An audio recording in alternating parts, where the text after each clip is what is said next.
Okay friends, the first thing we have to do to get started on our job is to remove our negative battery terminal from the battery. Once that's off, we're just going to set it so it's very far away from the terminal end. Now we can move along. Now that the battery is disconnected, we're going to get underneath the passenger side of the truck, right on the engines where you're going to find your starter mounting. There's going to be 2 mounting bolts that we're going to remove, but before we do that, we need to remove 2 wires from the actual starter itself. You're going to have this larger wire right here, which is very easy to see, and then right above that, you're going to have a smaller wire. Let's remove the pair. Get that wire out of the way, and let's continue on to the smaller wire.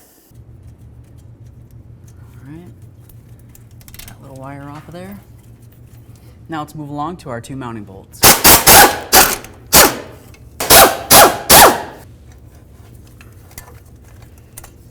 There's our starter, friends. Now that we have the starter out of the way, we need to make sure that we clean up the mating ends where both these wires are going to connect onto the starter. Go ahead and use a piece of sandpaper or whatever you've got. We'll get them so they're a nice clean surface, and then we'll continue. Now before we can go ahead and put in our brand new starter here, let's go ahead and remove this shield off the old starter, and then just transfer it right over to the new one. Make sure it lines up right here, and let's get this over to the truck. Let's go ahead and get this starter up and in here. Start with the back side up first. We'll bring this around, slide this in. Now let's start in both of our bolts. We'll snug them up and then we'll torque them to 33 foot-pounds.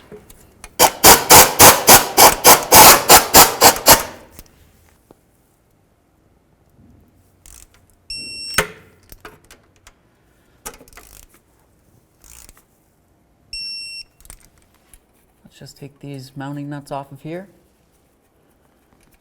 Now if you just use a magnet, you can go ahead and remove the washers as well. So now we're going to go ahead and put that small wire back on there first. You're going to notice you have a nut, a regular flat washer, and of course a lock washer. Essentially we want to make sure we get the wire on there. We're going to use the flat washer, then the lock washer, and then we're going to go ahead and snug it up with the nut.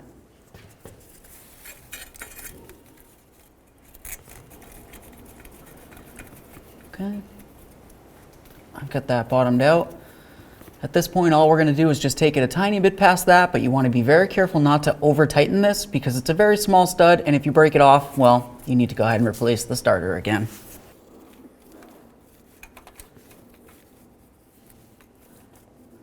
Okay, so it's stopped right there. I'm just going to give it a teeny bit more. Give the wire a nice wiggle just to make sure it's completely secured. And now let's do the same to the larger wire. Once again, we'll put the wire on there. We're going to use the flat washer, then the lock washer, and then the nut. Okay, so it's bottomed out. Just give it a teeny bit more. Give the wire a nice wiggle. Okay, so this looks good. One last thing I want to point out real quick is you want to make sure you don't have this metal end of your wire touching up against the starter, in which case it would be grounding out the power aspect of your wire.